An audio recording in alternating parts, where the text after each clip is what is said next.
Hi, I'm Pastor Will Hatfield, and I love partnering for the gospel. I'd want to encourage healthy churches to grow more and better disciples. And the Council of 10 talked to me as we make this transition about the three areas that they were looking for in care, coaching, and collaboration.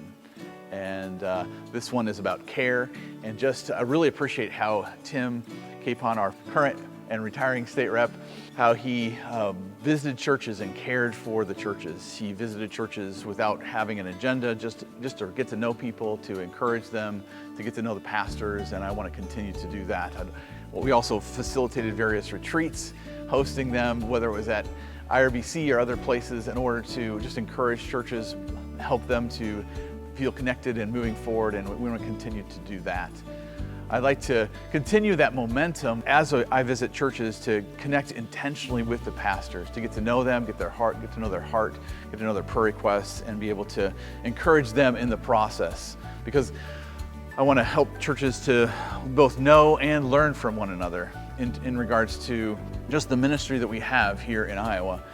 I read a book recently called Canoeing the Mountains, and it's about the challenge of running into areas where you weren't expecting to run into, and creating those learning environments that help that to happen. And so I would love to encourage pastors as we learn together about reaching more people, helping to love people in our environment, and to share the gospel well in our state.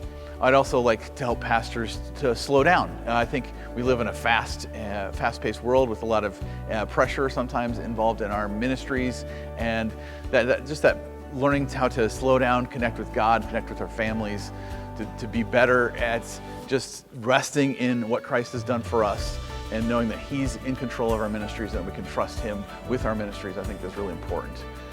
Also, finally, to just call churches to practice what we believe. We have great truths from God's Word that we want to believe in, but we also need to practice it to make it part of our lives, to make it part of our ministries, and I love to see that be a part of how we care for churches.